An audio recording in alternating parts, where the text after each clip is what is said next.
Hello students, आज हम लोग पढ़ाई करने वाले हैं। हम लोग बात कर रहे थे यूनिट मेजरमेंट एंड डायमेंशंस की। तो इसके आज हम पार्ट 2 की बात करेंगे। किसकी बात करेंगे? डायमेंशंस की बात करेंगे। प्रीवियस लेक्चर एक हमने जो इसका किया है अभी तक, उसमें हमने यूनिट की बात करी और इसमें हम डायमेंशंस की बात करने वाले हैं। ठीक है, क्या इसकी बात करने वाले हैं? डायमेंशंस की। तो हेडिंग है डायमेंशंस ऑफ फिजिकल क्वांटिटीज। क्या होती है डायमेंशन? आपको पता है जितनी भी ड्राइव्ड यूनिट्स होती हैं उनको हम फंडामेंटल यूनिट्स के टर्म्स में अगर रिप्रेजेंट कर रहे किसी को, तो इसी को बोलते हैं क्या? Representation of dimension. Fundamental units आपको पता है। तो सबसे पहले जो फंडामेंटल यूनिट्स हैं, जैसे कौन है? लेंथ है, मास है, टाइम है, बोलो, अमाउंट ऑफ सब्सटेंस है, ल्यूमिनस इंटेंसिटी है, करंट इलेक्ट्रिसिटी है। तो इन सब के डायमेंशनल रिप्रेजेंटेशन बना लेते हैं कि डायमेंशन रिप्रेजेंटेशन इनके क्या होते। फिर इन्हीं डायमेंशनल रिप्रेजेंटेशन के तौर पे हम जितनी भी ड्राइव्ड यूनिट है उनको इन्हीं के टर्म्स में क्या कर देंगे? लिख देंगे। तो मैं लिख दे रहा हूं, बता दे रहा हूं। जैसे टाइम को हम कैपिटल टी से रिप्रेजेंट करेंगे, किसमें? डायमेंशन में। आप चाहो तो यहां लिख लो क्या? क्वांटिटी। और यहां पे डायमेंशनल रिप्रेजेंटेशन, क्वांटिटी, और यहां पे डायमेंशनल रिप्रेजेंटेशन। ओके। तो टाइम को कैपिटल डी से, मास को बोलो कैपिटल एम से, और इस तरीके का ब्रैकेट भी लगाएंगे बड़ा वाला। ठीक है। और बताओ लेंथ को कैपिटल एल से। फंडामेंटल क्वांटिटीज के बारे में डिस्कस कर रहे हैं। बताओ टेम्परेचर को बोलो कैपिटल के से, बोलो करंट को कैपिटल ए से। अब यूनिट नहीं लिख रहे हैं, डायमेंशंस की बात कर रहे हैं। और ल्यूमिनस इंटेंसिटी, ल्यूमिनस इंटेंसिटी को बोलो किससे रिप्रेजेंट करेंगे? ल्यूमिनस इंटेंसिटी को सीडी, बड़ा bracket. Next one is amount of substance, amount of substance, amount of substance को मोल से, बड़ा ब्रैकेट MOL, मोल से। ठीक है।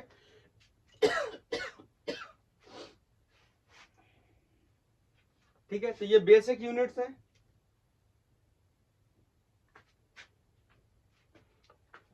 या ये फंडामेंटल यूनिट्स है। तो इन्हीं फंडामेंटल यूनिट्स के तौर पे क्या करेंगे? हम किसी को डायमेंशनली रिप्रेजेंट करेंगे। आप इस बात को नोट कर लो और सब लोगों को ये बात अब आज के बाद पता होनी चाहिए। ठीक है, इन्हीं के तौर पे हम रिप्रेजेंट करेंगे। क्या होते हैं डायमेंशंस, मैं भी आपको बताने जा रहा हूं। जैसे एग्जांपल के लिए मुझसे कहा जाए what is the dimension of, कोई भी क्वांटिटी ले लेते, लेट्स से डेंसिटी बोल देते। डेंसिटी तो बेसिकली सबको पता होता है डेंसिटी क्या होता है? मास, बोलो मास पर यूनिट वॉल्यूम होता है। बोलो, तो डेंसिटी का डायमेंशन हम लोग लिखने जा रहे हैं।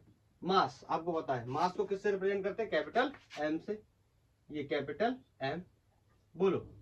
और वॉल्यूम का मतलब length into breadth into height. आप चाहो तो एक बार लिख लो, पहली बार लिख रहे हैं length into breadth into height, ultimate मैं आपको ये बताने की कोशिश कर रहा हूं कि ये जितने भी पैरामीटर मैंने लिखे हैं, चाहे लेंथ हो, ब्रेथ हो या हाइट हो, एक प्रकार से क्या है, एक प्रकार से क्या है, लेंथ है, मतलब क्या है, डिस्टेंस है। तो इनको कैसे लिखेंगे, कैपिटल एल ब्रैकेट के अंदर, तो capital L capital L capital L सबका लिखा, बोलो क्या हो गया, एल क्यूब। तो बोलो डेंसिटी, डेंसिटी इक्वल टू, अब देखो ज्यादा नहीं इसमें टाइम खराब करूंगा, ये एल क्यूब हो गया, पावर ऊपर एल की पावर 3 हो गया, ऊपर जाएगा तो पावर क्या हो जाएगा, माइनस, तो ये क्या हो जाएगा, M L to the power -3 और बड़ा ब्रैकेट लगाया। एक मिनट में चेक कर लूं विजिबिलिटी के बारे में, ठीक है दिख रहा है, ओके। अगर अब मैं इसको यहाँ पे बताऊं, बोलो, तो अब इसमें आप देखोगे तो टी नहीं आया, टी नहीं आया, तो हम इसको ऐसे भी लिख सकते हैं कि जो डेंसिटी का डायमेंशनल फॉर्मूला है, इसको डायमेंशनल फॉर्मूला बोलते हैं, ये एम एल टी, एम कितना है 1 है, टी कितना है, सॉरी एल कितना है -3 है, टी कितना है 0 है। तो इसके डायमेंशंस क्या हुए, तो इसके डायमेंशन हो गए, डायमेंशन हो गए इसके क्या, 1 and 3, सॉरी 1 and -3, समझ आई। तो ये जो पावर होते हैं ना, ये जो पावर होते हैं किसी भी डायमेंशनल फॉर्मूले के अंदर जो फंडामेंटल क्वांटिटीज होती हैं, इन फंडामेंटल क्वांटिटीज के जो डायमेंशनल रिप्रेजेंटेशन है, इनके ऊपर जो पावर होते हैं यही क्या होते हैं, डायमेंशंस होते हैं। ये डायमेंशन नहीं है एम एल 3 या T0, ये डायमेंशन नहीं है, समझ रहे हो, ये डायमेंशनल फॉर्मूला है, क्या ML3 -3 T0, ये क्या है, डायमेंशनल फॉर्मूला है, ओके। लेकिन डायमेंशंस क्या है, आप ये भी कह सकते हो, ये M के लिए, ये L के लिए, और आप चाहो तो उसका भी लिख सकते हो, किसका, टाइम का, कितना हो जाएगा 0। तो ये है डायमेंशन। इसका मतलब डेंसिटी में मास इन्वॉल्व है, लेंथ जैसी चीजें इन्वॉल्व है, लेकिन टाइम जैसी चीजें इन्वॉल्व नहीं है, आपको दिख भी रहा है, समझे। तो ये एक एग्जांपल के तौर पे मैंने आपको बताया, क्या बताया कि क्या होता है डायमेंशन, या क्या होता है डायमेंशनल फॉर्मूला। तो इसीलिए डायमेंशन की डेफिनेशन बताने के लिए हम ऐसा बोल सकते हैं कि जो डिराइव्ड यूनिट है उनको फंडामेंटल यूनिट्स के टर्म्स में लिखेंगे, और उनका जो डायमेंशनल फॉर्मूला है उसके ऊपर जो पावर दिया होगा, that is the dimension of the given quantity. बोलो क्लियर, आई थिंक क्लियर होना चाहिए, ये तो बहुत ही बेसिक बात है, बताओ क्लियर। तो चलो कुछ डायमेंशंस को ड्राइव कर लेते हैं, कुछ डायमेंशंस को ड्राइव कर लेते हैं, देखते हैं क्या आते हैं डायमेंशंस। मैं आपको यहाँ पे ज्यादा डायमेंशन नहीं बताऊंगा, उसके पीछे वजह है, मैं बहुत ज्यादा डायमेंशन आपको बताने जाऊंगा तो जो फॉर्मूले हैं वो आपके लिए दिक्कत करने लगेंगे, मतलब आपको फॉर्मूला ही नहीं पता होगा। अगर आपको फॉर्मूला नहीं पता होगा तो आपको डायमेंशन भी नहीं पता होगी। लेकिन क्योंकि मैं लेक्चर की स्टार्ट कर रहा हूं तो इसलिए मैं आपको बता दूंगा कुछ फॉर्मूलेस के बारे में, आप थोड़ा सा याद रखना। और ज्यादातर जो डायमेंशन है जब हम पढ़ाई करेंगे वहां पर निकालते जाएंगे, जैसे हम फोर्स पढ़ेंगे टॉर्क आएगा, मोमेंट ऑफ इनर्शिया आएगा, या रोटेशन पढ़ेंगे तो मोमेंट ऑफ इनर्शिया आएगा, जो भी चीज जहां आई वहीं पे हम उसका डायमेंशन भी निकाला करेंगे। लेकिन क्योंकि हम पढ़ने आए तो थोड़ा बहुत देख लेते हैं, जैसे कुछ पहला मान लो लेफ्ट से देख लेते हैं कि स्पीड का या वेलोसिटी का। अब स्पीड वेलोसिटी वैसे तो अलग अलग है, लेकिन इस पॉइंट ऑफ व्यू से अलग अलग नहीं है। चलो एक ही लिख लेता हूं, इस पॉइंट ऑफ व्यू से एक ही अलग अलग नहीं, क्योंकि डायमेंशनल जो फॉर्मूला है या डायमेंशन जो है उसे वेक्टर या स्केलर से मतलब नहीं, उसने क्वांटिटी की किससे मतलब है, पावर से मतलब है, ओके, फंडामेंटल पावर से। तो स्पीड क्या होता है आपको पता है, डिस्टेंस अपॉन टाइम। क्या होता है स्पीड को हम v से रिप्रेजेंट करते हैं। तो बताओ इसका डायमेंशनल फॉर्मूला लिखना हो तो डिस्टेंस के लिए क्या लिखते थे, कैपिटल L ब्रैकेट के अंदर, इसके लिए क्या लिखते थे, टाइम कैपिटल T ब्रैकेट के अंदर। तो बताओ क्या हो जाएगा, डायमेंशनल फॉर्मूला T ऊपर जाएगा तो L T to the power -1। बोलो आप चाहो ऐसे भी रिप्रेजेंट कर सकते हो, MLT, तो M की पावर कितनी 0, L की पावर कितनी 1, T की पावर कितनी -1। तो ये क्या हो गया, ये डायमेंशनल फॉर्मूला हो गया किसका, स्पीड का। और डायमेंशंस कितने हो गए, m में 0, l में 1 और t में -1। तो अब ये बात मैं आपको बार बार नहीं बताऊंगा 0, 1 और ये -1 करके, बस सीधा आपको बोल दिया करूंगा इसका डायमेंशन क्या है, ये है, या डायमेंशनल फॉर्मूला क्या है, ऐसे है कुछ MLT ऐसे लाइक दैट। ओके, तो दूसरा लेट्स से एक्सेलरेशन का कर लेते। एक्सेलरेशन क्या होता है, एक्सेलरेशन क्या होता है, चेंज इन वेलोसिटी पर यूनिट टाइम। तो बताओ एक्सेलरेशन को हम ए से रिप्रेजेंट करते, ये लिख लेता हूं। तो ए इक्वल टू बताओ change in velocity delta we upon T, और ए इक्वल टू अभी अभी डेल्टा वी का निकाला, या आप चाहो तो डेल्टा वी को भी लिख सकते हो क्या, डिस्प्लेसमेंट अपॉन टाइम। बोलो, अब मैं यहाँ पे एरो वेक्टर वगैरह नहीं लगा रहा हूँ, ठीक है, एक्स अपॉन टी और एक टी और है, तो बोलो क्या हो गया, टी का स्क्वायर हो जाएगा। बोलो, तो यहाँ पे अगर डायमेंशन लिखना हो तो इसके लिए क्या लिखूंगा, एक्स मतलब क्या है, लेंथ है, और ये क्या है, टी, टी तो क्या 2 बार हो जाएगा, तो क्या हो जाएगा, टी स्क्वायर। बोलो, ऊपर जाएगा क्या हो जाएगा, एल टी -2।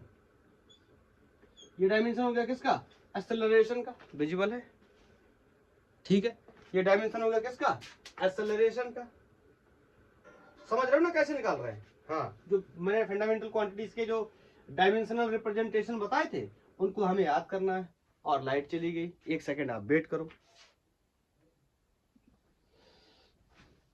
नेक्स्ट वन,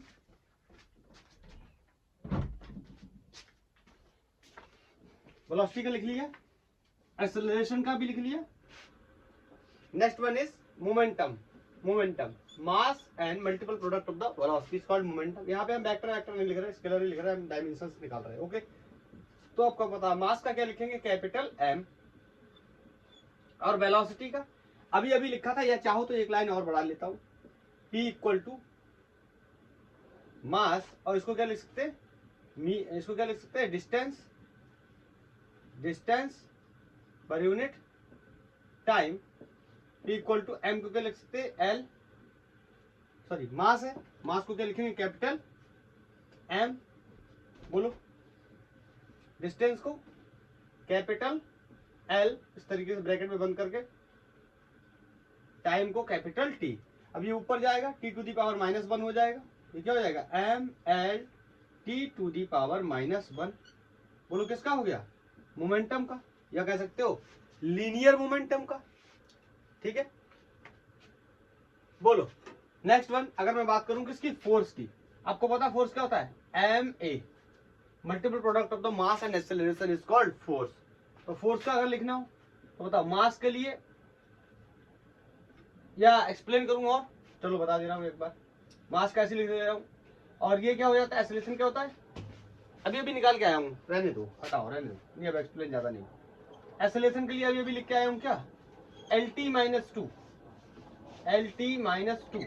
तो ये क्या हो गया, dimensional formula, ML T to the power -2। बोलो क्लियर।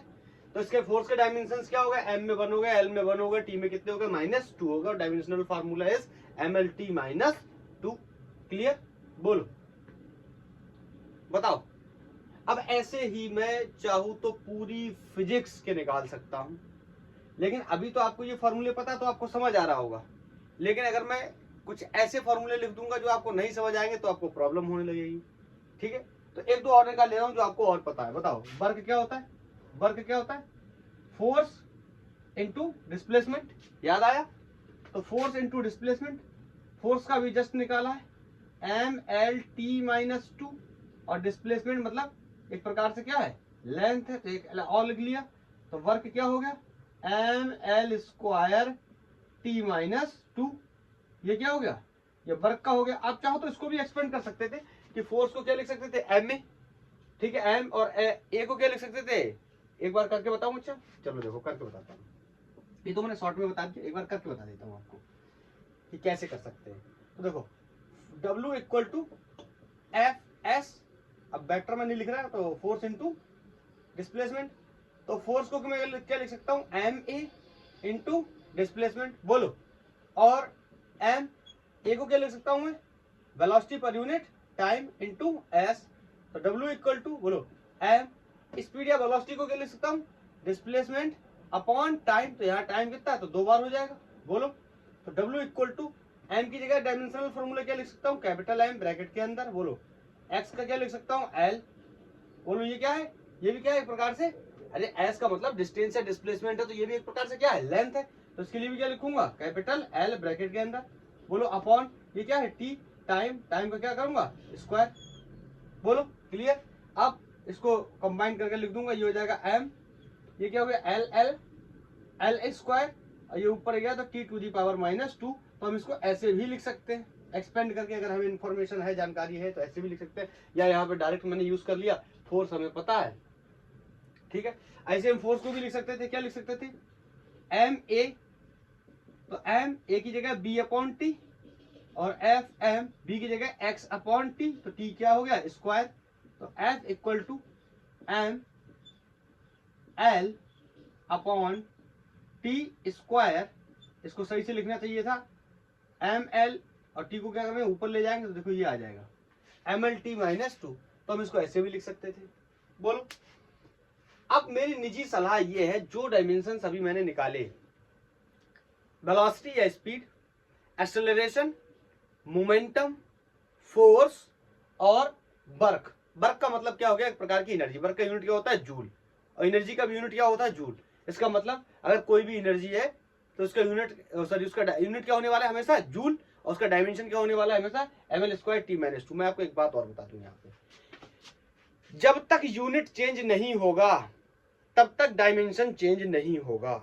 मतलब मैंने अभी फोर्स का डायमेंशन निकाला, फोर्स का डायमेंशन ये आया mlt -2। इस बात को समझने की कोशिश करना, जब भी कहीं पर फोर्स आएगा और फोर्स का यूनिट हमेशा न्यूटन रहेगा, या जब तक फोर्स का यूनिट न्यूटन रहेगा तब तक फोर्स का डायमेंशनल फॉर्मूला mlt -2 ही रहने वाला है। तो जब फोर्स का यूनिट चेंज होगा तभी फोर्स का डायमेंशन चेंज होगा। एंड रिमेंबर वन थिंग, अगर हम सिस्टम को चेंज करते हैं, सिस्टम को चेंज करते हैं मतलब सिस्टम ऑफ यूनिट्स को चेंज करते हैं, जैसे CGS, FPS या MKS या SI यूनिट्स में चेंज करते हैं, डायमेंशनल फॉर्मूले पे कोई भी चेंज होने वाला नहीं है, डायमेंशंस पे भी कोई चेंज होने वाला नहीं है। हाँ, उसके जो न्यूमेरिकल वैल्यूज है वो चेंज हो सकते हैं, जैसे newton, 1 newton equal to 10⁵ dyne, तो 1 न्यूटन का डायमेंशन अगर हम डाइन के रिस्पेक्ट में निकालेंगे तो वो भी कुछ एक्स नंबर का क्या हो सकता है, मल्टीप्लाई हो सकता है, लेकिन डायमेंशनल फॉर्मूला या डायमेंशंस चेंज नहीं होंगे ऑन चेंजिंग द यूनिट। समझ रहे हो, ध्यान से सुनना, डायमेंशंस चेंज हो जाएंगे। डायमेंशन चेंज कैसा मतलब है, जैसे पहले एक्स मतलब मान लो mlt -2 ऐसा कुछ है, फिर उसमें हो गया 10⁵ mlt -2, तो डायमेंशन जो मैग्नीट्यूड है डायमेंशनल फॉर्मूले का वो किसी से मल्टीप्लाई हो गया, लेकिन डायमेंशंस चेंज नहीं होंगे। डायमेंशंस क्या होते हैं, mlt के ऊपर जो पावर लगे होते हैं वो क्या होते हैं, डायमेंशंस होते हैं। तो ऑन चेंजिंग या converting the unit from one unit to another unit, उसका जो मैग्नीट्यूड है वो चेंज हो सकता है, लेकिन डायमेंशनल फॉर्मूला या डायमेंशंस चेंज होने वाले नहीं है। आई थिंक ये बात आपको समझ में आ गई होगी। अब आगे चल के थोड़े बहुत और निकाल लेते। बोलो, ये इतने फॉर्मूले तो आपने बेसिकली पढ़े ही है, बचपन से आप पढ़ते चले आ रहे हैं। बोलो, अब मैं आपसे कहूं कि बताओ अभी एंगुलर मोमेंटम क्या होता है, तो आपको पता है r times of linear momentum. तो एंगुलर मोमेंटम का क्या हो जाएगा, बोलो L, और बोलो मोमेंटम का अभी निकाला था मैंने P इक्वल टू mb, और P m की वैल्यू कितनी थी, कैपिटल M, और इसकी वैल्यू कितनी थी LT -1। इसीलिए मैं आपको सजेस्ट कर रहा हूं कि आप 5 डायमेंशंस याद कर लें। इससे क्या होगा, आपकी स्पीड जो है वो बहुत फास्ट हो जाएगी। 5 डायमेंशंस कौन कौन से हैं, वेलोसिटी, एक्सेलरेशन, मोमेंटम और फोर्स और वर्क, ये 5 याद कर ले, या मैं लिख ही देता हूं साइड में, तो आप इनको याद कर ले। वेलोसिटी LT -1, m में इसका कोई भी रिप्रेजेंटेशन नहीं है। एक्सेलरेशन LT -2, m में इसका कोई रिप्रेजेंटेशन नहीं है। मोमेंटम MLT -1, मास में 1 है, लेंथ में 1 है, टाइम में -1 है। Force ML T-2 and work is ml square T-2। इसी को वर्क और इसी को मैं एनर्जी भी बोलूंगा, एनर्जी, इसको मैं एनर्जी भी बोलूंगा। वर्क हो या एनर्जी हो एक ही बात है, ठीक है, क्लियर। तो आप बहुत चीजों से बच गए। काइनेटिक एनर्जी का डायमेंशन यही हो जाएगा, पोटेंशियल एनर्जी का डायमेंशन यही हो जाएगा। क्यों? क्योंकि वो भी क्या है, एनर्जी। किसमें नापते हैं? जूल में नापते हैं, ठीक है, क्लियर है। तो ये हो गया। अगर हम एंगुलर मोमेंटम का डायमेंशन निकालने जाए तो एम एल स्क्वायर T-1। बोलो, ये एंगुलर मोमेंटम का हो गया। मैं आपसे कहूं टॉर्क का क्या होगा, तो टॉर्क क्या होता है, perpendicular force, sorry perpendicular distance into force, ये टॉर्क होता है। अब आप ये कहोगे अगर ये फॉर्मूला मुझे नहीं पता है तो सॉरी फॉर दैट। अगर आपको ये फॉर्मूला नहीं पता तो आपको डायमेंशन भी नहीं पता होगा। फिर आप कहोगे हमें क्या करना चाहिए? आपको कुछ नहीं करना, आपको बस पढ़ते चले जाना है। आपको ये सारी चीजें मिलेंगी, जितने भी फॉर्मूले मैं यहाँ लिख रहा हूँ ना, ये पूरी फिजिक्स में आपको अलग अलग जगहों पे मिलने वाले हैं। जैसे ये टॉर्क आपको रोटेशनल मोशन में मिल जाएगा, एंगुलर मोमेंटम आपको रोटेशनल मोशन में मिल जाएगा। ये जो मैं F इक्वल टू एम लिख रहा हूँ आप पढ़ के चले आए होंगे, बचपन में भी आपने पढ़ा होगा। P इक्वल टू एम बचपन में भी पढ़ा होगा, नहीं पढ़ा है तो आगे जो कॉन्सेप्ट आने वाला है force concept NLM Newton law of motion के अंदर आपको मिल जाएंगे। तो ये सारी चीजें आपको अलग अलग जगह पे मिलती रहेंगी। लेकिन मैं निकाल रहा हूँ तो थोड़े बहुत निकाल देता हूँ, लेकिन मैं आपको सलाह देता हूँ, एडवाइस करता हूँ, ये 5 आप याद कर ले। इससे क्या होगा ना, आपकी एक्यूरेसी भी हो जाएगी और आपकी स्पीड भी फास्ट होगी। ये 5 बेसिक है, इनको आप याद करोगे ना, बार बार इनकी जरूरत पड़ेगी, किसी न किसी टर्म्स में आ जाएंगे। देखो आ रहा है बार बार, मोमेंटम आ रहा है, अब देखो यहाँ पे फोर्स आ रहा है, तो ये बार बार कहीं ना कहीं आपको मिलेंगे ना, तो आप याद करके रखें तो ज्यादा बेहतर होगा। तो आर एक प्रकार की लेंथ है, तो एल और फोर्स का हमने याद भी कर लिया। अब तो ML-T-2, तो बताओ क्या हो गया टॉर्क, ML स्क्वायर T-2। एक क्वेश्चन आता है फिजिक्स में डायमेंशंस में कि which of the following pair has the same dimensions. तो जिनकी क्वांटिटी, जिनके यूनिट सेम होंगे, अल्टीमेट यूनिट सेम, ऐसा नहीं कि दोनों के यूनिट सेम हो जाएंगे, वो आपको नहीं दिख रहे हो भले ही, लेकिन वो सेम हो जाते हैं। तो देखो ये देखो क्या है टॉर्क, ये क्या है एनर्जी या वर्क। तो देखो इन दोनों का डायमेंशन क्या है, same, ML square T-2, ML square T-2। इसका मतलब टॉर्क का और वर्क का यूनिट और सॉरी डायमेंशन क्या है, सेम, यूनिट भी सेम होने वाला। आपको दिखाई भले ही ना दे, लेकिन इसका डायमेंशन क्या होने वाला है, सेम होने वाला है। बोलो, तो ऐसे भी क्वेश्चन पूछा जाता है। और भी चीजों के बारे में हम डिस्कस कर सकते हैं। और भी निकालू, और भी निकालू, चलो निकाल लेते हैं कुछ और। जैसे क्लास 12th में, 12th से ले लूं 2-3, बोलो या ना लूं, बताओ कि 11 से ही लूं, लूंगा 12 से भी 2-4 ले लेता हूं। चलो अच्छा 11th में एक आधा और डिस्कस करना हो तो बताओ। अब हम रोटेशन में हमने किसका डिस्कस कर लिया, मोमेंटम का डिस्कस कर लिया, एंगुलर मोमेंटम का डिस्कस कर लिया, टॉर्क का डिस्कस कर लिया। बोलो moment of inertia, movement of inertia. अब ये आपको भले ही ना पता हो मोमेंट ऑफ इनर्शिया क्या होता है, ये I equal to MR square होता है इसका फॉर्मूला। आप कहोगे मुझे नहीं पता, तो कोई बात नहीं, आपको पता करने की कोई खास जरूरत भी नहीं है। आप बस समझ लो इसको कैसे ड्राइव करते हैं, तरीका समझ गए ना ड्राइव करने का, बस दैट इनफ। अगर आपको फॉर्मूला पता आप निकाल लोगे, नहीं पता आप नहीं निकाल पाओगे। फिर आप कहोगे नहीं पता तो कैसे निकालेंगे। जब आप धीरे धीरे पढ़ोगे, फिजिक्स में आगे बढ़ोगे, आपको सारे एक्सप्रेशन धीरे धीरे पता चलते जाएंगे, तो आप डायमेंशंस भी निकालते चले जाओगे। And I am going to promise you कि हम जब भी आगे पढ़ाई करेंगे, हर जगह पे क्या करेंगे, डायमेंशंस को क्या करेंगे, ड्राइव करेंगे। अगर आप देखेंगे जाके 1D और 2D में मैंने किया हुआ भी है, आगे चल के भी हम क्या करेंगे, ड्राइव ही करते चलेंगे। तो ये क्या है, एक प्रकार का मास कैपिटल M। बोलो ये क्या है, एक प्रकार से लेंथ, तो L क्या हो गया, स्क्वायर। तो मोमेंट ऑफ इनर्शिया का ये जो डायमेंशन है, ये हो गया कितना, डायमेंशनल फॉर्मूला क्या हो गया, ML स्क्वायर। इसमें T का कंपोनेंट क्या है, एब्सेंट है। तो बोलो डायमेंशन क्या हो गया, M में 1 और L में 2 और T में 0। बोलो क्लियर। तो ये हो गया मोमेंट ऑफ इनर्शिया, समझे।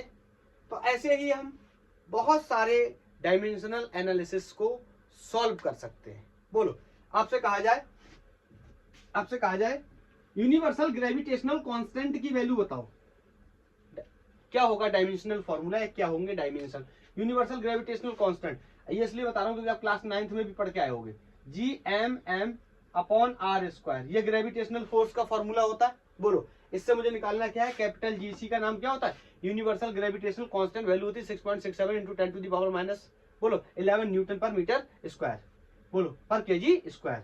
अब आगे न्यूटन मीटर स्क्वायर पर केजी स्क्वायर।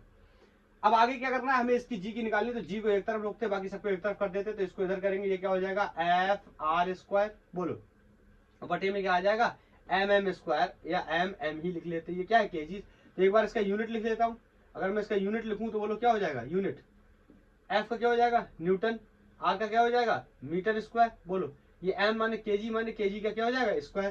तो अगर मैं इसका लिखने चला जाऊं क्या डायमेंशन बताओ, तो न्यूटन यानी फोर्स, अभी हमने तो याद भी कर लिया है, बोलो फोर्स का डायमेंशन क्या होता है एम एल टी माइनस 2, ये हो गया फोर्स का अपना। बोलो ये क्या है मीटर, एक प्रकार से क्या है लेंथ है, उसका क्या है स्क्वायर, तो स्क्वायर कर दिया।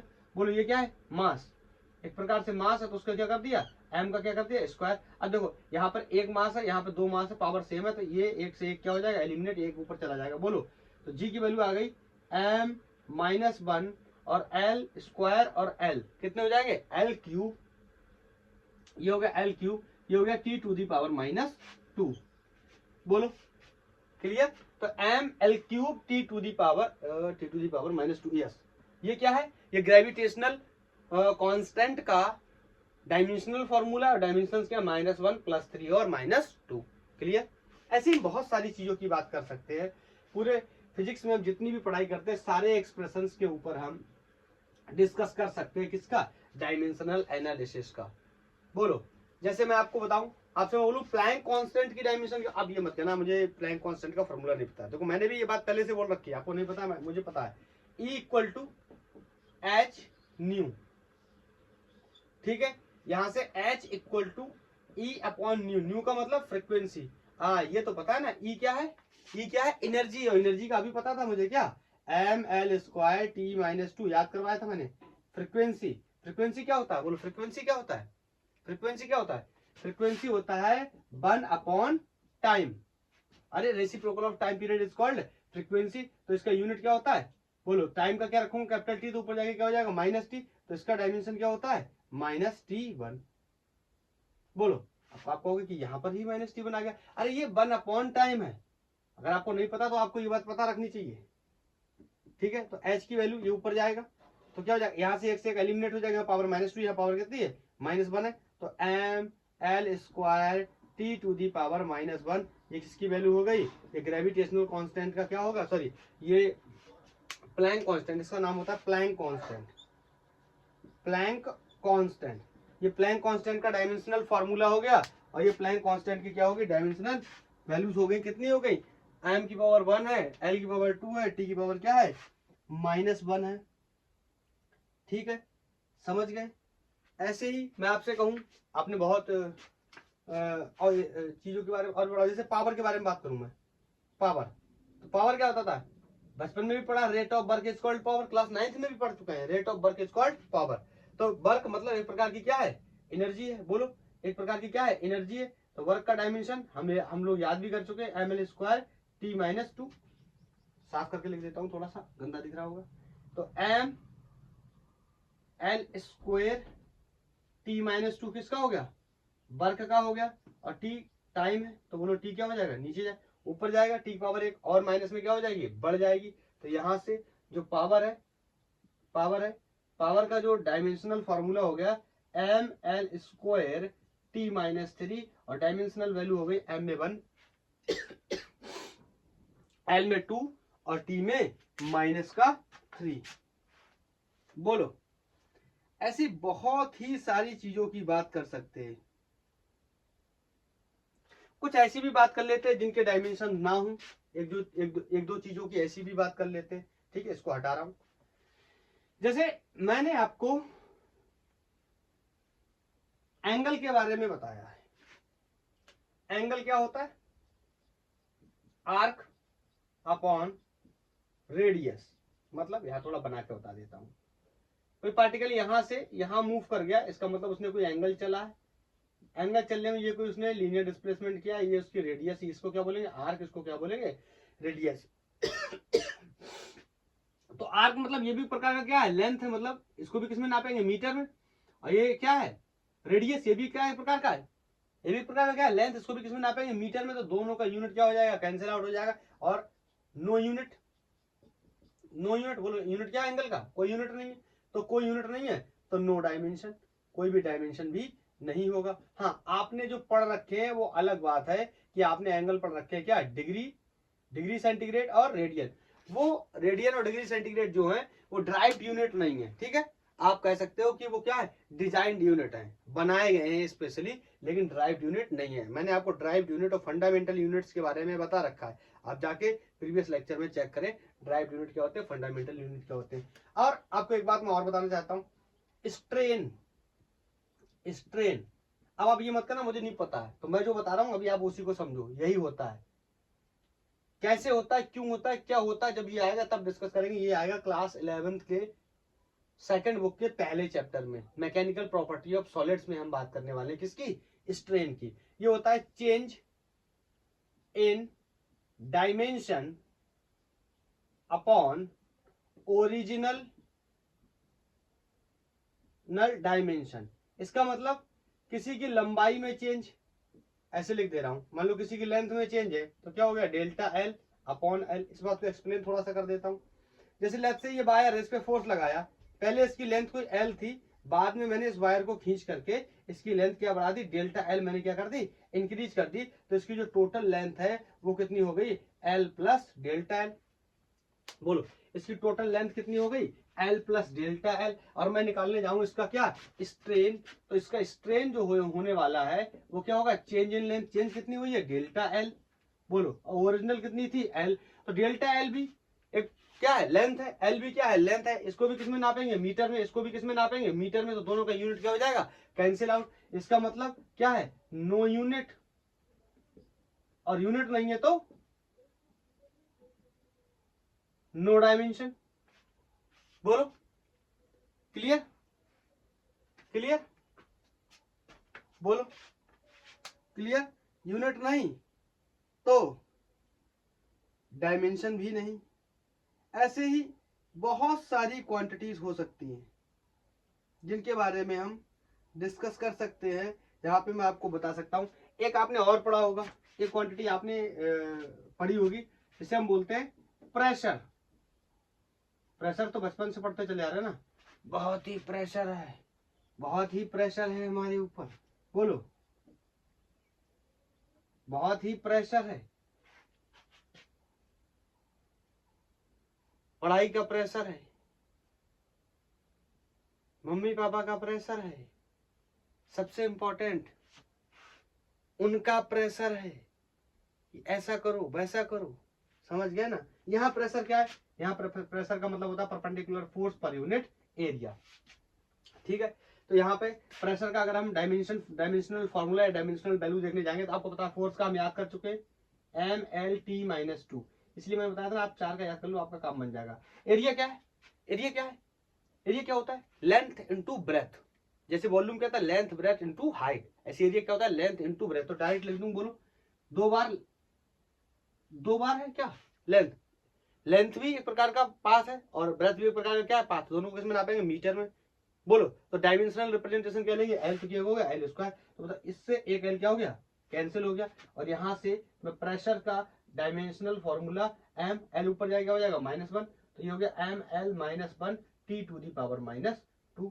ये हो गया हमारा प्रेशर का फॉर्मूला, प्रेशर का डायमेंशनल फॉर्मूला। और डायमेंशंस की वैल्यू कितनी हो गई, बोलो M में 1, L में -1 और T में -2।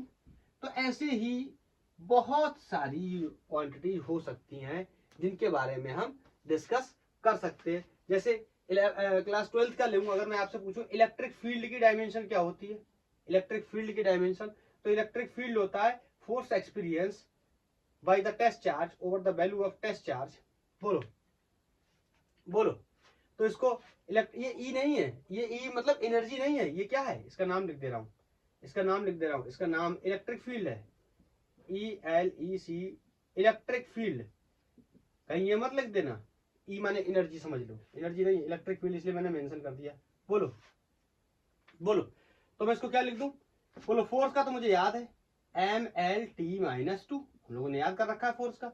अब बोलो चार्ज का मुझे नहीं पता, लेकिन आपको पता है कि करंट क्या होता है, rate of flow of charge होता है, ये सबको पता है। बोलो यहां से मुझे चार्ज का निकालना है, तो Q बराबर क्या हो गया आई टी, और आई का मुझे पता है क्या है करंट। करंट को किस में नापते हैं, एम्पियर्स में नापते हैं, और उसको लिखते भी कैसे, डायमेंशनल कैपिटल ए। ज्यादा छोटा तो नहीं हो रहा, देख नहीं रहा हो पता लगे, कैपिटल ए, और टी को, टाइम को टी से। तो चार्ज का डायमेंशन क्या हो गया ए टी, या डायमेंशनल फॉर्मूला क्या हो गया ए टी, डायमेंशन कितने हो गए ए में 1 टी में 1, तो यहाँ पे रख दे रहा हूँ कितना ए में 1 और टी में 1, इस तरीके से लिख दे रहा हूँ। बोलो तो इलेक्ट्रिक फील्ड का जो यूनिट है ये टी माइनस का, ये यहाँ टी प्लस का 1 है, ऊपर जाके माइनस का 1 हो जाएगा, तो ये हो जाएगा M L T to the power -3, A की पावर 1 है, ऊपर जाके ए की पावर -1। तो ये हो गया डायमेंशनल फॉर्मूला, और डायमेंशन की वैल्यू क्या हो गई एम में 1, एल में 1, टी में -3 और ए में -1। ए क्या एरिया, नहीं नहीं नहीं, ए क्या है एम्पियर है, ए का मतलब क्या है एम्पियर। करंट को नापने का यूनिट क्या था एम्पियर, और रिप्रेजेंटेशन के लिए कैपिटल ए का यूज करते हैं। बोलो तो ये हो गया इलेक्ट्रिक फील्ड। बोलो ऐसे ही हम बहुत सारी चीजों की बात कर सकते हैं, जैसे आपने क्लास 10th में आपने पढ़ा होगा B equal to I R, आपने पढ़ा होगा। बोलो B equal to I R, Ohm's law पढ़ा होगा। तो हमसे कहा जाए इसमें मान लो पोटेंशियल की डायमेंशन निकालो, हमसे कहा जाए इसकी डायमेंशन निकालो, तो फिर इसके लिए रेसिस्टेंस की निकालनी पड़ेगी। पहले पोटेंशियल की निकाल लेते हैं, चलो पोटेंशियल, चलो आपसे कहा जाए मान लो रेसिस्टेंस की निकालो, यहाँ से आपसे कहा जाए रेसिस्टेंस की निकालो, इसमें 2 सवाल हो जाएंगे, दोनों सॉल्व कर लेंगे हम। तो आपसे कहा जाए रेसिस्टेंस की निकालो, तो बताओ रेसिस्टेंस की डायमेंशन निकालने के लिए हमें पोटेंशियल की डायमेंशन पता होना चाहिए और करंट की पता होनी चाहिए। करंट की हमें पता है, बोलो करंट की कितनी होती है, करंट की कितनी होती है अभी अभी हमें पता है, करंट की ए होती है कैपिटल ए, यहाँ पे छोड़ दे रहे हैं, पोटेंशियल की निकाल के लिए आ रहे हैं। मैंने आपको क्लास 10th में भी, हाँ यार अब आप कहोगे मैंने आपको क्लास 10th, एक्चुअली ना ऑफलाइन में पढ़ाते पढ़ाते मैं ऐसा बोलता रहता हूँ ना बार बार कि मैंने आपको इस यहाँ बताया था, मैंने आपको यहाँ बताया था, वो आदत हो गई। अब आप ढूंढने जाओगे कि करंट इलेक्ट्रिसिटी, या आप अपने भाई बहनों को सजेस्ट करोगे कि करंट इलेक्ट्रिसिटी पढ़ लेना इनसे, तो वो सर्च करेंगे current electricity class 10th by गैंगबार फिजिक्स, वो आएगा ही नहीं क्योंकि मैंने पढ़ाया ही नहीं है। देखूंगा इन फ्यूचर अगर लोग पढ़ना चाहते हैं तो बिल्कुल ऑफकोर्स कर दूंगा उनके लिए वो काम। हाँ लेकिन आपको पता है वर्क डन, अब थोड़ा सा एक्सप्लेन कर दे रहा हूँ, अगर आपको याद हो क्लास 10th की थोड़ी बातें याद हो। मान लो ये पॉइंट है, यहाँ इस पॉइंट पे मुझे टेस्ट चार्ज को लेके आना था, ऐसे मैं बताता था, ऐसे अपने स्टूडेंट्स को मैं ऐसे बताता हूँ कि इस जगह से इस जगह लाने में जो काम करना पड़ रहा है, work done by the external agent per unit, मान लो इसको हम टेस्ट चार्ज बोल दे रहे हैं, पर यूनिट टेस्ट चार्ज, तो इसी की वैल्यू को हम बोलते थे क्या पोटेंशियल। नहीं, एक्चुअली पोटेंशियल नाम की कोई चीज नहीं होती, पोटेंशियल डिफरेंस के टर्म्स में हम बात करते हैं, लेकिन अब यहाँ पे मेरा ये मुद्दा नहीं है, इसलिए मैं उसको ज्यादा एक्सप्लेन नहीं करूंगा। मैं सीधा बता दे रहा हूँ पोटेंशियल इक्वल टू क्या होता है वर्क डन भाई एक्सटर्नल एजेंट, मतलब जो यहाँ से यहाँ तक इसको लेके आए, जो इसे काम करना पड़ा है, काम करने की वैल्यू को, और अपॉन टेस्ट चार्ज की वैल्यू को रख देंगे। तो हमारे लिए डायमेंशंस निकालना है, हमें ज्यादा अभी और कोई हमें इसमें देखना नहीं है। आपको पता वर्क एक प्रकार की क्या एनर्जी हम लोगों ने याद कर रखा है, कितना ml² T-2। अब बोलो चार्ज का अभी अभी निकाला था, तो ध्यान में भी है AT नहीं पता है, तो Q इक्वल टू IT से निकाल भी सकते हैं। आई की वैल्यू ए होती, इसकी टी होती, तो यहां से AT निकल आएगा। तो बताओ यहां से पोटेंशियल का यूनिट क्या हो जाएगा, ml² T-3 A-1। बोलो ये क्या हो गया पोटेंशियल का, यहां पे रख देंगे, हमें किसका मिल जाएगा रेसिस्टेंस का मिल जाएगा। बोलो ये हो जाएगा ml² T-3 A-1। बोलो और यहाँ पे नीचे और एक मौजूद है, ए विजिबल है, चेक कर लेता हूं एक बार, है तो यहाँ पे एक ए और मौजूद है, तो इसको ऊपर भेजूंगा, तो ये क्या हो जाएगा R equal to ml² T-3, एक A-1 है, ये ऊपर पलट के आगे क्या हो जाएगा ए, ये भी -1 हो जाएगा, तो ये -1 कितना हो जाएगा -2। This is the dimensional formula of resistance, और डायमेंशनल वैल्यू m में 1, l में 2, t में -3 और a में -2। बोलो क्लियर। ऐसे मैं आपसे पूछूं कि लेटेंट हीट, अब आप कहोगे यार कुछ ज्यादा हो रहा है, रहने दे, भाई अब ज्यादा हो रहा है, इतनी सारी अननोन चीजें हम झेल नहीं पाएंगे, नोन में तो कर देते हैं। कुछ बहुत ज्यादा अननोन भी नहीं हुआ है, मैं वही ज्यादा चीजें बता रहा हूँ जो आपको पहले से पता है। अब तो दो चार चीजें तो अननोन होने वाली हैं। लेटेंट हीट, अगर आपको नहीं पता है लेटेंट हीट का एक्सप्रेशन या फॉर्मूला, तो लेटेंट हीट ये होता है heat per unit mass, heat per unit mass. और आपको पता है LH लिख ले रहा हूं उसको, लेटेंट हीट। हीट एक प्रकार से क्या हो गई, एनर्जी। और एनर्जी क्या होता है, mL²T-2। अरे बोलो, ये तो याद किया हुआ है मास का लिए, m से m मर गया, तो लेटेंट हीट की वैल्यू L² - T²। बोलो, dimensional formula L² - T², and dimensional value क्या हो गई बताओ, L में 2 और T में -2। बोलो, और बताऊं, आपने एक चीज पढ़ी होगी, एक इक्वेशन पढ़ी होगी, PV = nRT। बोलो, आपने आइडियल गैस इक्वेशन के बारे में पढ़ा होगा, नहीं पढ़ा होगा तो मैं पढ़ाऊंगा। कब पढ़ाऊंगा, क्लास 11th में। अब तो तुम्हें नहीं पढ़ा पाऊंगा, नहीं 11th का ही पढ़ा, देखो मैं भूल गया, 11th की बात कर रहे हैं हम लोग। हाँ 11th की बात कर रहे हैं, तो हम लोग डिस्कस करेंगे किसको, PV = nRT को, आइडियल गैस इक्वेशन को। हम लोग दो जगह डिस्कस कर सकते हैं, एक थर्मोडायनेमिक्स में डिस्कस करेंगे और kinetic theory of gases KTOG के नाम से जानते हैं, दोनों जगह डिस्कस करेंगे। एक्चुअली कंफ्यूजन इसलिए हो रहा है ना, मैं 11th और 12th दोनों के लेक्चर साथ में अभी बना रहा हूँ, 12th के स्टूडेंट्स के लिए भी बना रहा हूँ, क्योंकि अभी ये आज 1 अप्रैल करके है, तो मैं सोच रहा हूँ दोनों लोगों को कुछ ना कुछ प्रोवाइड करूँ, ताकि सभी लोग अच्छे से पढ़ाई कर पाएं। तो इसलिए मुझे कंफ्यूजन हो गया, और डायमेंशन पढ़ा रहा हूँ, मैं ये भूल गया कि डायमेंशन किसका पार्ट है। सब कुछ पता है लेकिन पार्ट भूल गया।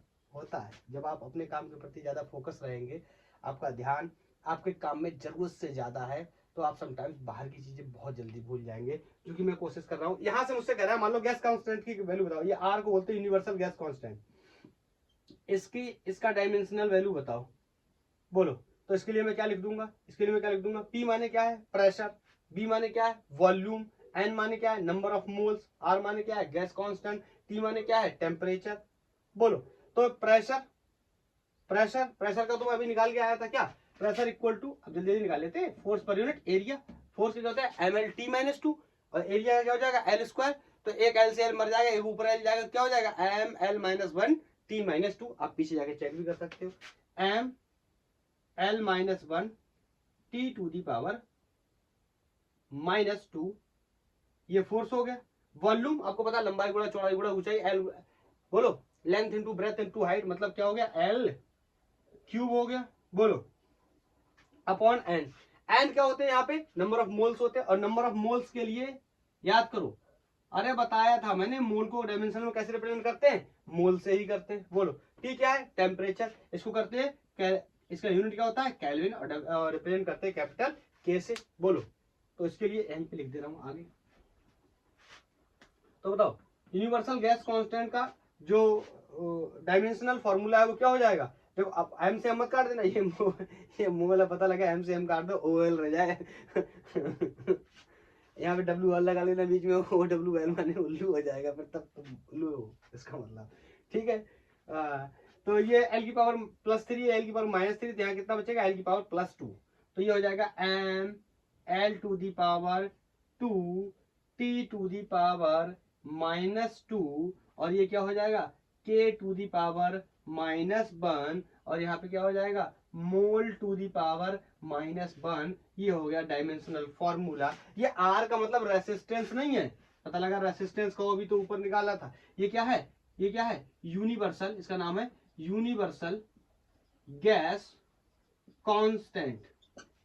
इसका नाम क्या है, यूनिवर्सल गैस कांस्टेंट, ठीक है। तो इसका यूनिट, इसका डायमेंशन क्या हो गया, M में 1, L में 2, T में -2, K में 1 और मोल में 1। तो ऐसे ही हम तमाम सारी इक्वेशंस को सॉल्व करके निकाल सकते हैं। एक दो और निकाल लेते हैं। लेट्स से स्ट्रेस, बहुत स्ट्रेस है जिंदगी में, मरा जा रहा हूं स्ट्रेस के मारे। सबसे ज्यादा उनका स्ट्रेस है। कुछ लोग कह रहे हैं ये आदमी पागल वागल है क्या, उनका, उनकी, पूरा इसने रिलेटिव वेलोसिटी में उनका, उनकी, हमारा, ये वो, ये सब क्या करता रहता है, ये अंदर की बात है, तुम्हें नहीं पता है अभी। Stress is equal to restoring force पर upon area. Restoring force upon area क्या होता है, स्ट्रेस होता है। अब तुम्हें ये समझना नहीं है इसका मतलब क्या रेस्टोरिंग फोर्स का, आपको सेम मतलब है फोर्स, चाहे रेस्टोरिंग हो चाहे अप्लाइड हो, कोई सा भी फोर्स हो, यूनिट तुम्हें पता है सेम रहने वाला है न्यूटन, तो डायमेंशन भी क्या रहने वाला है, सेम। हमें याद भी हो गया क्या, ml T-2, इसलिए मैंने बोला था 5 याद कर लो, बहुत फायदे में रहोगे। अब शायद मेरी बात तुम्हें समझ में आ रही होगी, और नहीं अभी भी याद किए तो वीडियो को यही रोको और फिर जाओ पीछे और पहले 5 के कॉपी पे लिखो और उनको याद करो बढ़िया करके, और फिर आओ, देखो बार बार कहीं ना कहीं हेल्प मिलेगी, वरना निकालते रह जाओगे। एरिया कोई प्रकार की लेंथ है तो उसका क्या कर दूंगा, एल का स्क्वायर, तो यहाँ एक एल से एक एल मर जाएगा, तो बोलो स्ट्रेस की वैल्यू क्या आ जाएगी, स्ट्रेस का डायमेंशनल फॉर्मूला क्या आ जाएगा, M L minus 1 T minus 2। बोलो स्ट्रेस का dimensional formula M L minus 1 T minus 2, और डायमेंशन एम में 1, एल में -1 और T में -2। तो इसी तरीके से हम बहुत सारी चीजों के बारे में भी डिस्कस कर सकते हैं। एक चीज मैं आपको और बताना चाह रहा हूँ, ये क्लास 10th में आपने पढ़ा होगा, देखो मैं रैंडम जो भी मुझे याद आता जा रहा है मैं आपको बताता जा रहा हूँ। आपने एक चीज और पढ़ा होगा क्लास 10th में, that was the refractive index. याद आया, याद आया, याद आया, रिफ्रैक्टिव इंडेक्स। पता नहीं क्यों सुना सुना सा लग रहा है, म्यू से डिनोट करते हैं क्लास 10th। अब क्लास 10th में उस चैप्टर का नाम भी मुझे पता नहीं क्या बोलते हैं उसको, क्या नाम है उस चैप्टर का, क्लास 10th में जो लाइट से संबंधित चैप्टर है उसका क्या नाम है, पता नहीं, मुझे तो नाम भी नहीं याद आ रहा क्या है, क्या नाम है उसका, लाइट या क्या है ऐसा, पता नहीं, जो भी हो। कुछ लोग करो, क्या टीचर बनेगा रे तू, तुझे चैप्टर का नाम तक नहीं पता, चैप्टर के अंदर कंटेंट क्या है ये सब पता है, चैप्टर का नाम नहीं पता है, क्योंकि मैं उसको लाइट समझ के पढ़ता हूँ और लाइट समझ के पढ़ाता हूँ। उन्होंने चाहे उसका मिरर नाम लिख दिया हो या, हाँ अब याद आ गया, रिफ्रैक्शन एंड रिफ्लेक्शन नाम है चैप्टर का, नाम है रिफ्लेक्शन एंड रिफ्रैक्शन। मुझे फर्क नहीं पड़ता चैप्टर का क्या नाम है, मुझे कॉन्सेप्ट से फर्क पड़ता है। तो उसमें मैंने तुम्हें पढ़ाया है, तुम कहोगे तुमने कहाँ पढ़ाया भाई, कभी नहीं पढ़ाया, पढ़ाया है तुम्हें नहीं पता, मैंने ऑफलाइन में लोगों को तो पढ़ाया है, तुम्हें नहीं पढ़ाया तो क्या, उनको समझ के टारगेट करके बोल रहा हूँ। हाँ नहीं पढ़ाया तो तुम्हें किसी और ने पढ़ाया होगा और तुम्हें ये बात बताई होगी कि रिफ्रैक्टिव इंडेक्स क्या होता है, बोलो क्या होता है, speed of light in vacuum या एयर, बोलो upon speed of light in medium. कोई भी मीडियम है उसमें बताना है, हवा, पानी, तेल, केरोसिन, हनी, ग्लास, किसी में भी। तो बताओ speed of light in vacuum को ही क्या बोलते हैं, सी, और speed of light in medium. अब आप मुद्दे की बात समझो तो बोलो दोनों का यूनिट क्या है, सेम। स्पीड ऑफ लाइट भी किस में आएगा, मीटर पर सेकंड में, speed of light in medium भी किस में आएगा, मीटर पर सेकंड में। तो दोनों के यूनिट क्या हो जाएंगे, कैंसिल आउट। तो बोलो इसका क्या है, नो यूनिट। और मैंने आपको बार बार एक बात बताई है, अगर यूनिट नहीं है तो डायमेंशन भी नहीं होगा। तो ये एक और क्वेश्चन हो गया, किसके आधार पे, जिसका डायमेंशन नहीं होता है। अभी देखो मैंने एंगल की बात करी, मैंने स्ट्रेन की बात करी, उस समय ये मुझे याद नहीं आया, अभी एकदम से रैंडम याद आ गया तो मैंने इसको भी बता दिया आपको, क्या है कि ये भी कैसी क्वांटिटी होती है, एक यूनिट लेस क्वांटिटी होती है और डायमेंशन लेस क्वांटिटी होती है। लेकिन एंगल के बारे में हम ऐसा नहीं बोल सकते कि यूनिट लेस क्वांटिटी होती है और डायमेंशन लेस क्वांटिटी होती है। हम ये कह सकते हैं एंगल का यूनिट तो होता है क्या, रेडियन या बोलो या डिग्री, लेकिन उसका यूनिट, उसका डायमेंशन नहीं होता है। क्यों, क्योंकि स्पेशली डिजाइंड यूनिट है, डिराइव्ड यूनिट तो है नहीं। ठीक है, एंगल भी मैंने आपको 2 प्रकार के बताए, कब, प्रीवियस लेक्चर में जाके देखो, मैंने 2 प्रकार के एंगल बताया, प्लेन एंगल और सॉलिड एंगल। दोनों के यूनिट भी अलग अलग होते हैं, चेक करो जाके आप। बोलो और बताऊं क्या, और बताऊं, और बताऊं,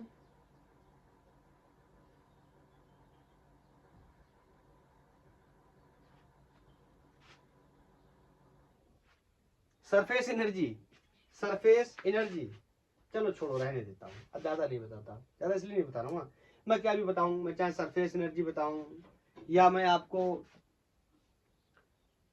किसी और चीज के बारे में बताऊं जो आपने पढ़ी नहीं है, बेसिकली मैंने जो कॉन्सेप्ट था आपको वो सिखाने की कोशिश की, और आई थिंक वो कॉन्सेप्ट आप सीख गए हो। क्लियर है, कॉन्सेप्ट आप सीख गए हो कि हमें कैसे करना है। अगर हमें फॉर्मूला पता है तो हम यूनिट को क्या कर लेंगे, ड्राइव कर लेंगे, और अगर हमें फॉर्मूला नहीं पता है तो हम यूनिट को ड्राइव नहीं कर पाएंगे। बोलो, यूनिट को हम ड्राइव नहीं कर पाएंगे। आप चाहो तो रेसिस्टिविटी का भी निकाल सकते हो, तो मैं निकालने से बेहतर, जो पता नहीं कहाँ गया, अब तो साफ कर दिया मैंने, रेसिस्टेंस का जो निकाला था ना उसका उल्टा कर दो खाली, रेसिस्टिविटी आपको पता, reciprocal of resistance is called resistivity, तो आप वहां भी निकाल सकते हो। कंडक्टेंस नाम का शब्द भी बताया था मैंने क्लास 10th में जब हम लोग पढ़ते हैं, तो बताओ कंडक्टेंस भी मैंने बताया हो कैपिटल जी से रिप्रेजेंट करते हैं, बोलो, तो उसका भी आप निकाल सकते हो, बोलो। तो ऐसे आप बहुत सारी चीजों का निकाल सकते हो जिनके बारे में आपको पता है, जिनके बारे में नहीं पता है, अगर आपको फॉर्मूला नहीं आता तो आप क्या करेंगे, उसको नहीं ड्राइव कर पाएंगे। क्लियर है, तो इस क्लास को मैं यहीं पे रोक दूं या और बढ़ाऊं, मैं इसकी लेंथ पहले चेक कर लेता हूं कितनी हो गई है। नहीं, लेंथ इनफ हो गई है, मैं इस लेक्चर को यहीं पे क्लोज करता हूं, 1 घंटे का ही रखता हूं। अब नेक्स्ट लेक्चर इसी डायमेंशंस के ऊपर फिर से बनाएंगे और देखेंगे कि डायमेंशंस का यूज क्या होता है। तो डायमेंशंस के मेनली 3 यूज होते हैं, एक यूनिट को दूसरे यूनिट में कन्वर्जन करने के लिए, या फिर चेक करने के लिए कि जो फॉर्मूला बना है वो चेक है, वो सही है या गलत है, और तीसरा रिलेशन एस्टेब्लिश करने के लिए किन्हीं 2 क्वांटिटीज के बीच में किस तरीके से हम फॉर्मूले को बनाते हैं। तो इस क्लास को हम यहीं पे क्लोज करते हैं, आगे मिलते हैं यूनिट एंड डायमेंशन पार्ट 2 में। तब तक के लिए थैंक यू, धन्यवाद। अगर कोई सजेशन है तो आप बता सकते हैं।